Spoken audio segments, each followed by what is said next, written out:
네, 이 시간에 우리 함께 하나님의 말씀 마태복음 5장 10절 말씀을 보시겠습니다. 마태복음 5장 10절 말씀을 함께 보시겠습니다.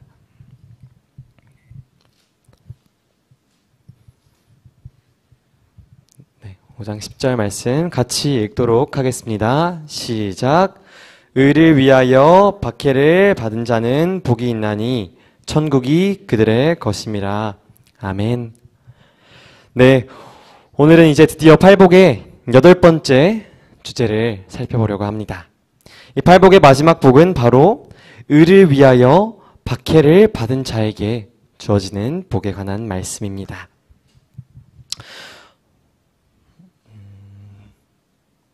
네, 저는 어렸을 때부터 교회를 열심히 다녔습니다.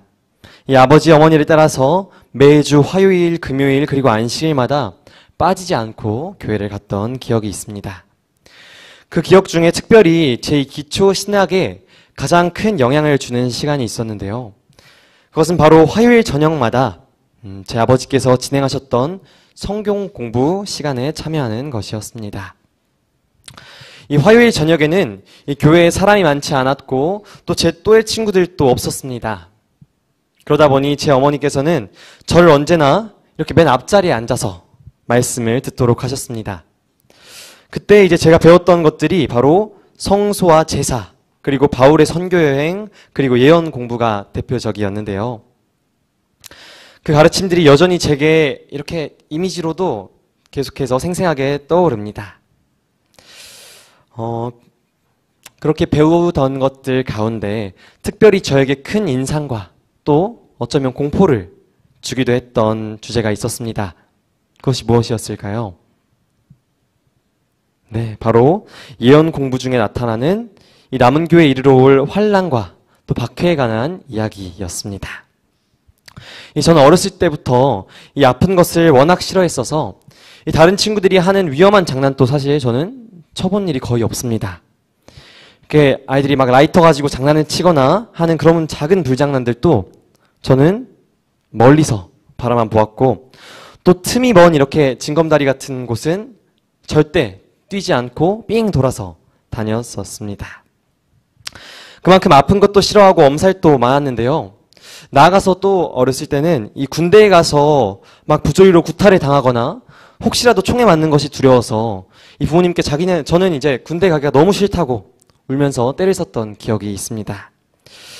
아버지께서는 그럴 때마다 제가 군대 갈 쯤이면은 이제 통일이 될 것이다 이야기를 하셨었는데요. 결국 군대는 다녀왔습니다만, 어쨌든 제가 그때보다 조금 더 나이를 먹은 지금까지도 제가 여전히 두려운 주제는 바로 이 순교라고 하는 주제입니다.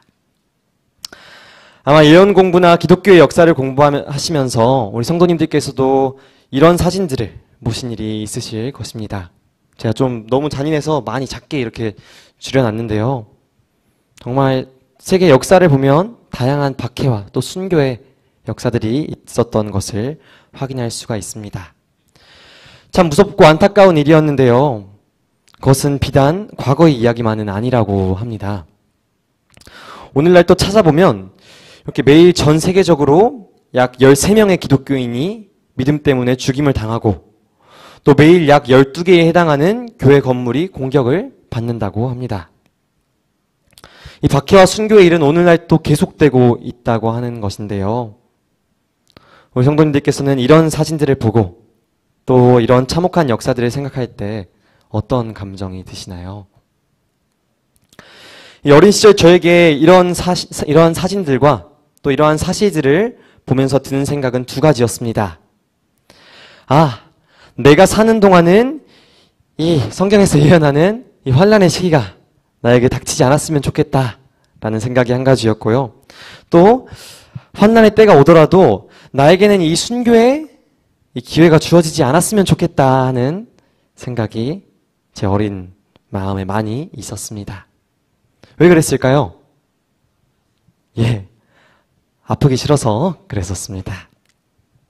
그런데 생각해보면 다행히도 굉장히 순진하고 또 순종적이었어서 그랬는지는 몰라도 이 신앙을 포기하는 선택지는 생각하지 않았던 걸 보면 참 순수했구나 생각이 되기도 합니다. 순수했던 과거는 과거로 두고요. 이러한 생각이 비단 저만의 생각은 아닐 수 있겠다 생각을 해보게 되었습니다. 이 신앙을 지킨다는 이유로 우리의 목에 칼이 들어온다면 아마 누구나 여러 이유로 두려워할 것입니다. 그렇다면 우리는 이러한 상황을 어떻게 받아들이고 또 어떻게 준비해야 할까요? 이 본문의 말씀을 다시 한번 보시겠습니다. 의를 위하여 박해를 받은 자는 복이 있나니 천국이 그들의 것임이라. 네, 본문은 의를 위하여 박해를 받은 자에게 복이 주어진다 말하고 있습니다. 이 의를 위하여 박해를 받는다고 하는 것은 무엇을 의미할까요? 그 답을 우리는 누가복음의 말씀에서 살펴볼 수 있습니다. 누가복음 6장 22절을 보면 이 같은 내용이 또 등장합니다. 인자로 말미암아 사람들이 너희를 미워하며 멀리하고 욕하고 너희 이름을 악하다 하여 버릴 때에는 너희에게 복이 있도다. 네, 이 구절을 통해서 이 의를 위하여 박해받는 것은 인자로 말미암아서, 다른 말로 하면 예수님으로 말미암아, 즉 우리 예수님의 편에 서는 것으로 인해서 사람들에게 미움받고 공격받는 것을 말하는 것을 확인할 수 있습니다. 네, 우리가 믿음의 역사를 거슬러 올라가면서 생각해보면 예수님의 편에 바르게 섰던 사람들은 언제나 이 박해 또는 반대를 받아왔던 것을 확인할 수 있습니다. 우리 재림교회가 우선 이단이라는 이야기를 들어왔습니다. 그리고 우리보다 앞선 재림교회 선구자들도 이 성경의 가르침에 따라 재림운동을 펼칠 때 주변의 다른 교회들로부터 반대를 받았고, 또 더 올라가서 이 종교개혁자들도 목숨을 위협받는 큰 핍박 가운데서 기독교의 교리를 바로 세워나갔습니다. 저희 교회에서도 이제 계속해서 나누고 있는 이 각 시대 대쟁투의 내용 가운데 이런 부분들이 많이 포함되어 있죠. 최근 새벽 기도 시간에도 이 후스, 또 제롬, 그 다음에 루터의 기록들을 읽고 있는데요. 그들이 얼마나 어려운 상황 가운데서도 그 신앙을 굳게 지켜냈는지를 우리는 분명하게 확인할 수가 있습니다. 그런데 더 올라가서 예수님의 사도들과 또 초기 교회의 수많은 성도들도 핍박을 받아서 목숨을 잃었고, 나아가서 우리의 소망 되시는 예수님께서도 직접적인 박해와 반대를 받으셨고, 또 그 원수들에게 잡히어서 십자가에 못 박히셨습니다. 이러한 역사는 우리에게 의를 위하여 살아갈 때, 즉 우리 예수님의 편에 서서 살아갈 때 이 세상에서 우리의 삶이 결코 평화롭기만 하지는 않을 것을 분명히 알려줍니다. 그리고 이것이 단순히 과거에 있었던 역사적인 사실만은 아니라고 하는 것입니다. 그런데 생각해보면 오늘날 우리의 환경은 이 박해와는 거리가 있어 보이기도 합니다. 하지만 지금 우리가 박해받지 않는다라고 해서 앞으로는 과연 그럴 일이 없을까요? 2015년 봄이었습니다. 제가 대학교 1학년으로 이 삼육대학교 신학과에 입학해서 이 대학 생활의 설레임을 만끽하고 있던 시기에 이 신학과에서 신학생들에게 한 포럼에 참여할 기회를 제공했습니다. 그 포럼은 제7일 안식일 예수재림교회 이단 12 재평가를 목적으로 한 포럼이었습니다. 그곳에서는 다른 개신교 단체 대표들과 또 삼육대학교 신학과 교수님들이 모여서 우리 재림교회가 이단이 아니라는 결론을 도출하기 위한 여러 대화가 오갔습니다. 그리고 그 모임의 결론 또한 이 재림교회가 이단이 아니라는 것을 입증하는데 유리한 방향으로 정리되었던 것으로 분명히 기억합니다. 사실 저에게도 굉장히 기뻐할 일이고 또 감사한 일이었지만 제 마음속에 어딘가 이 불편한 생각이 남아 있었습니다. 어떤 생각이었을까요? 그것은 바로 이게 우리 재림교회가 이 다른 교회들과 구분되지 않고 그들로부터 인정받고 또 오히려 환영받는 상황이 오는 것을 과연 기뻐해야 하는 걸까 하는 생각이었습니다. 물론 그 포럼의 목적과 이 재림교회의 교리가 성경적임을 입증하는 그 노력이 불필요하다라는 것을 말하려는 것이 절대로 아닙니다. 단지 우리 재림교회가 다른 교회들에게 인정받아서 그들 중 하나가 된다고 한다면 그것이 과연 좋은 일일까 하는 의문이 들었다는 것입니다. 미숙한 생각이었을 수도 있는데요. 저한테 왜 그런 생각들이 들었을까 하고 돌아보았습니다. 그 이유는 제가 지금껏 받아왔던 이 요한계시록 예언 공부에서는 이 남은 자손들에게 박해가 이르러 올 것이라고 배워왔었기 때문이었습니다. 이 요한계시록 13장에 우리가 익히 들은 또 익히 보아온 구절만 보아도 이를 확인할 수 있습니다. 요한계시록 13장 15절로 17절은 이렇게 말하죠. 그가 권세를 받아 그 짐승의 우상에게 생기를 주어 그 짐승의 우상으로 말하게 하고 또 짐승의 우상에게 경배하지 아니하는 자는 몇이든지 다 죽이게 하더라. 그가 모든 자 곧 작은 자나 큰 자나 부자나 가난한 자나 자유인이나 종들에게 그 오른손에나 이마에 표를 받게 하고 누구든지 이 표를 가진 자 외에는 매매를 못하게 하니 이 표는 곧 짐승의 이름이나 그 이름의 수라. 네, 저희가 많이 배워온 말씀입니다. 이 짐승의 우상에게 경배하지 아니하는 자는 몇이든지 다 죽이고 또 매매를 하지 못하게 한다. 굉장히 무시무시한 내용이죠. 이런 교육을 계속해서 받아왔던 저였기 때문에 저는 그 포럼의 상황 속에서 과연 내가 앞으로 그저 인정받으면서 편하게 신앙을 해도 괜찮은 걸까 하는 생각을 하게 되었던 것입니다. 네, 어쨌든 확실한 것은 이 마지막 시대에 우리에게 주어진 이 요한의 예언서는 남은 교회에 임할 그 박해와 또 공격을 분명하게 기록하고 있다는 것입니다. 우리 예수님의 편에 선 자들에게 이를 박해는 예수님 재림의 때까지 분명히 계속될 것입니다. 또 학교에 있었던 이야기를 잠깐 하면요. 이 학교에 있으면서 종교 수업을 진행하면서 이 순교에 관한 이야기를 잠깐 했던 적이 있습니다. 아까 성도님들께도 보여드렸던 이 순교의 그림을 학생들에게 보여주고 이 순교자들이 발견했던 이 신앙의 가치에 관한 이야기를 하고 있었는데요. 몇 학생이 질문을 던졌습니다. 아니, 행복하기 위해서 신앙을 하라 이야기했으면서 왜 고통받으면서 또 왜 박해를 받으면서까지 신앙을 해야 합니까? 또 하나님은 사랑이시다 하시는데 과연 우리가 신앙 때문에 반대받고 또 아프고 죽기를 바라시는 겁니까? 라는 질문이 있었습니다. 네, 상당히 의미가 있는 질문이었다고 생각을 했습니다. 그래서 그 질문에 대해서 짧은 시간이었지만 기도하면서 조심스럽게 대답을 했었는데요. 우리 성도님들께서는 이 질문에 대해서 어떻게 생각하시나요? 행복하기 위해서 신앙하고 또 위로받고 사랑받기 위해서 신앙을 하는데 도대체 왜 우리는 이 반대와 위협을 무릅써야 할까요? 네, 그 답은 우리 예수님의 길과 세상이 제시하는 길이 다르다는 것에서 찾을 수 있습니다.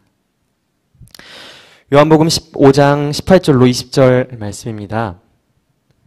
세상이 너희를 미워하면 너희보다 먼저 나를 미워한 줄을 알라. 너희가 세상에 속하였으면 세상이 자기의 것을 사랑할 것이나 너희는 세상에 속한 자가 아니오. 도리어 내가 너희를 세상에서 택하였기 때문에 세상이 너희를 미워하느니라. 내가 너희에게 종이 주인보다 더 크지 못하다 한 말을 기억하라. 사람들이 나를 박해하였은즉 너희도 박해할 것이요. 내 말을 지켰은즉 너희 말도 지킬 것이라. 네, 우리 예수님께서는 당신께서 세상에 속하지 않으셨고 또 그런 예수님께서 우리를 택하셨기 때문에 우리가 미움을 받게 된다고 말씀하셨습니다. 요한복음 7장 7절은 이렇게 기록합니다. 세상이 너희를 미워하지 아니하되 나를 미워하나니 이는 내가 세상의 일들을 악하다고 증언함이라. 또 한 말씀 더 보겠습니다. 내가 세상에 화평을 주러 온 줄로 생각하지 말라. 화평이 아니요 검을 주러 왔노라. 네, 우리 예수님께서는 이 세상의 사람들이 기대하는 것과 일치하게 오지 않으셨습니다. 이 영웅으로서 메시아를 기다렸던 유대인들에게 예수님은 사실 그들의 명예를 위협하는 적이었고, 또 이후에 예수님을 따른 그분의 제자들과 그분의 참된 교회는 언제나 이 세상 사람들이 추구하는 악에 대한 견책이었습니다. 주변에 이 세상을 불편하게 하는 사람들이었다라고 하는 것이죠. 네, 그 정죄는 이것이니 곧 빛이 세상에 왔을 때 사람들이 자기 행위가 악함으로 빛보다 어둠을 더 사랑한 것이니라. 우리 믿음의 선배들, 그리고 예수님과 그분의 제자들은 모두 이 세상에 하나님의 뜻을 올바르게 전한 사람들이었습니다. 하지만 그들은 언제나 세상으로부터 환영받지는 못했습니다. 아벨, 노아, 또 예레미야, 또 다니엘과 또 스데반과 같은 그 선배들의 설례만 보아도 우리는 이것을 분명하게 확인할 수 있습니다. 우리 믿음의 선배들은 이 세상에 하나님의 뜻을 전하기 원했고, 그 목적은 사실 언제나 이 땅에 화평을 가져오는 것이었습니다. 하지만 그 화평은 이 세상이 기대하던 화평이 아니었습니다. 그러다 보니 화평을 위한 기별은 오히려 그 전달자들에게 검으로 돌아왔던 것이었습니다. 오늘날 세상을 보아도 그렇습니다. 이 세상은 자신이 잘 먹고 잘 사는 화평을 바라지만 이 참 사랑 안에서 모두가 얻을 수 있는 이 참 화평을 바라지는 않는 것처럼 보입니다. 오늘날 세상의 사람들은 우리 예수님의 고리타분한 가르침보다는 이 다양한 플랫폼을 통해서 등장하는 자극적인 오락 요소들을 선호하고 관심을 갖습니다.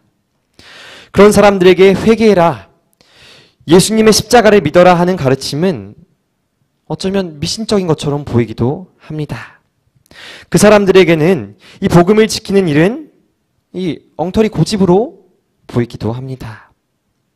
결국 세상과는 다른 길을 걸어가고 세상과는 다른 가치를 추구하는 그리스도인들에게 이 세상은 미소를 내어주기보다는 이 검을 들이민다라고 하는 것입니다.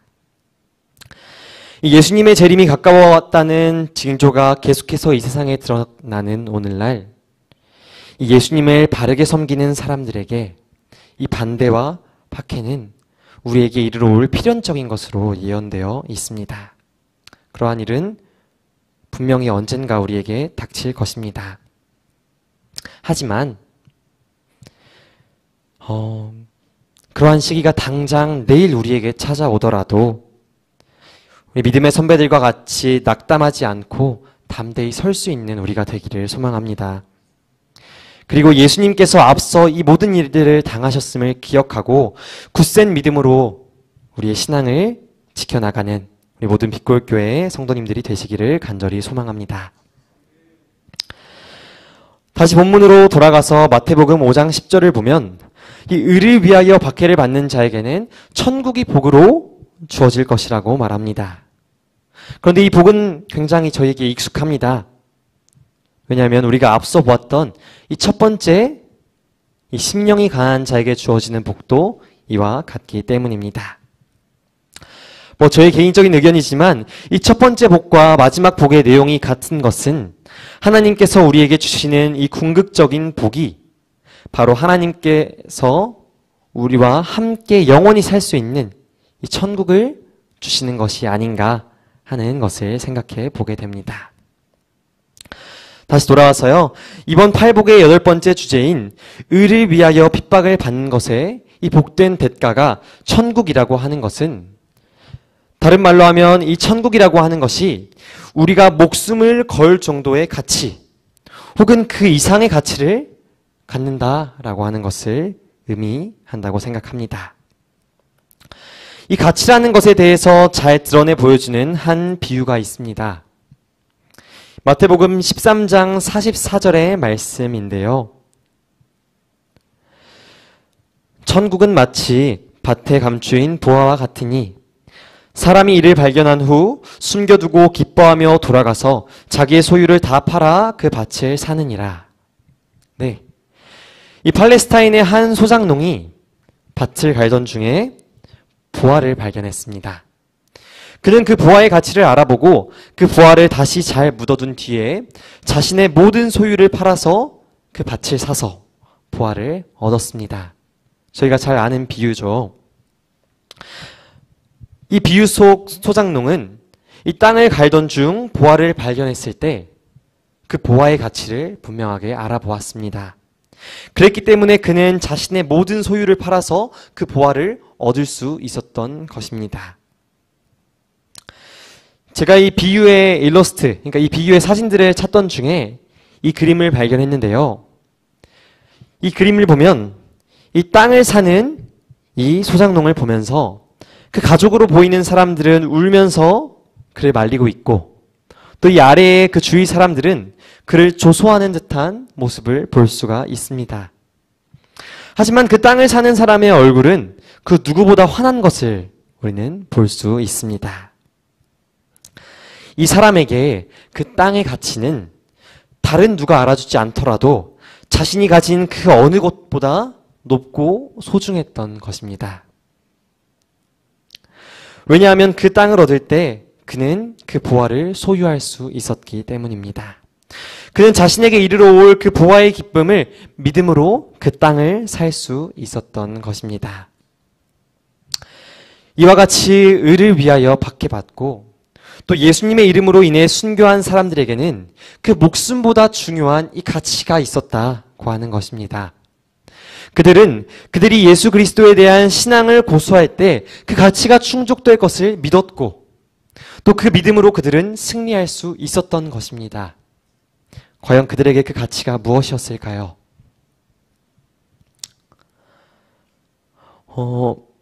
우리 성도님들께서는 혹시 이 목숨을 걸 만큼의 가치를 갖는 무언가를 마음속에 품고 살아가고 계십니까? 이 같은 질문을 학생들에게도 던져보았습니다. 근데 학생들은 어느 누구도 이 선뜻 대답을 하지 못했습니다. 아마 세상의 수많은 이 비혼자들이 이 비슷한 반응을 보일 것이라고 생각합니다. 하지만 우리가 수많은 아름다운 이야기를 통해서 들었듯이 이 목숨을 걸 만큼의 가치 있는 것을 가지고 살아가는 사람들이 있다고 생각합니다. 그게 누굴까요? 저는 부모님들이 그렇다고 감히 생각을 해보았습니다.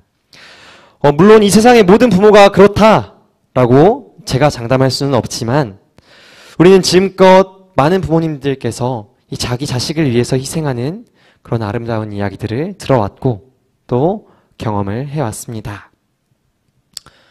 그 부모님들은 대체 어떻게 그렇게 할 수 있는 것일까요? 어떤 가치가 이 부모님들이 그 자녀들을 위해서 희생할 수 있도록 하는 것일까요? 네, 항상 같은 이야기를 하지만 그 가치는 바로 그 자녀를 위한 사랑입니다. 그 자녀를 너무나도 사랑하기에 부모님들은 자녀들을 위해서 이 한 몸 다 바쳐서 희생할 수가 있는 것입니다. 우리 하늘 아버지인 하나님께서도 그러셨습니다. 하나님께서는 당신의 자녀인 우리 인간들을 너무나도 사랑하셨기 때문에 자신의 독생자를 이 땅에 희생제물로 보내셨습니다. 그리고 그 사랑으로 인해서 예수님께서는 자신의 목숨을 바쳐서 우리를 살리신 것입니다. 이처럼 우리 인간에게도 자신의 목숨을 걸 만한 가치를 갖게 하는 것은 언제나 이 사랑으로부터 비롯됩니다. 그 사랑의 방향성이 선이든 악이든 이 사랑이라고 하는 것은 언제나 우리의 목숨까지도 내어놓을 수 있게 합니다. 우리는 이 순교도 같은 맥락에서 이해할 수 있습니다. 솔직히 고백하자면 저는 아직까지도 이 순교를 생각하면 두렵습니다. 하지만 재림교회의 목회자로서 살아가고자 다짐한 제가 이 언제까지나 순교를 두려워하면서 살 수는 없지 않겠습니까? 그래서 저 나름대로 기도하면서 답을 찾았는데요. 그것은 바로 하나님을 사랑하는 것이었습니다. 물론 연약하고 죄인인 제가 하나님을 제 마음대로 사랑할 수는 없습니다. 그 사랑까지도 하나님께서 사랑으로 저에게 허락하실 때에만 가능한 것입니다. 하지만 그 하나님의 사랑을 우리가 끊임없이 묵상함에 따라서 하나님을 향한 나의 사랑이 내 마음속에 가득하게 채워진다면 그 가치는 내 목숨과도 바꿀 수 없겠다 하는 사실을 발견하게 되었습니다. 이 복잡하게 늘어놓았는데요. 정리하면 이렇습니다. 이 순교할 수 있는 용기는 사랑으로부터 비롯됩니다. 그리고 하나님을 향한 그 사랑은 우리에게 하나님으로부터의 사랑이 가득할 때에만 가능합니다. 그러니 사랑하는 성도 여러분, 우리가 매일의 삶 속에 하나님의 사랑이 가득하길 소망합니다. 우리가 그 넘치는 사랑에 반응하여 하나님을 사모함으로 우리의 생명까지도 요구하는 그 사단의 시험에 승리하는 우리가 되기를 간절히 소망합니다. 네, 이제 마지막으로 이번 복에 이어지는 말씀을 보겠습니다. 이 마태복음 속 8복의 다른 구절들은 이 한 절씩만을 차지하는 반면에 이 마태복음 이 5장 10절로 12절을 보면 이 마지막 복은 3개의 구절을 차지하고 있는 것을 보게 됩니다. 네, 제가 읽겠습니다. 의를 위하여 박해를 받은 자는 복이 있나니 천국이 그들의 것임이라. 나로 말미암아 너희를 욕하고 박해하고 거짓으로 너희를 거슬러 모든 악한 말을 할 때에는 너희에게 복이 있나니 기뻐하고 즐거워하라. 하늘에서 너희의 상이 큼이라. 너희 전에 있던 선지자들도 이같이 박해하였느니라. 네, 이 비슷한 구절이 누가복음 6장에도 등장합니다. 인자로 말미암아 사람들이 너희를 미워하며 멀리하고 욕하고 너희 이름을 악하다 하여 버릴 때에는 너희에게 복이 있다. 그날에 기뻐하고 뛰놀라. 하늘에서 너희 상이 큼이라. 그들의 조상들이 선지자들에게 이와 같이 하였느니라. 아멘입니다. 아멘입니다. 네, 이 마태복음 5장 12절에 이 기뻐하고 즐거워하라, 이 신나는 표현이 이 누가복음에서는 기뻐하고 뛰놀라라고 또 표현되고 있습니다. 성경은 이처럼 의를 위하여 박해받고 또 예수님으로 인하여 핍박받는 일에 대해서 우리에게 뛰며 기뻐하고 또 즐거워하라고 말하고 있는 것입니다. 천국이 분명하게 그들에게 주어진다고 약속하고 계시는 것입니다. 이 기별은 우리에게 복된 소식임에 틀림이 없습니다. 존경하는 빛골교회 성도 여러분, 우리 모두가 기뻐하고 뛰놀 만큼의 그 기쁨을 추구하며 살게 되기를 간절히 소망합니다. 우리의 가치를 이 세상의 것에 두는 것이 아니라 하나님과의 사랑에 두고 그 사랑에 끊임없이 연결되어서 우리 예수님께서 재림하실 때 하나님의 사랑이 가득한 하늘 왕국에 입성하게 되는 우리 모두가 되기를 간절히 소망하며 오늘의 말씀을 줄이겠습니다.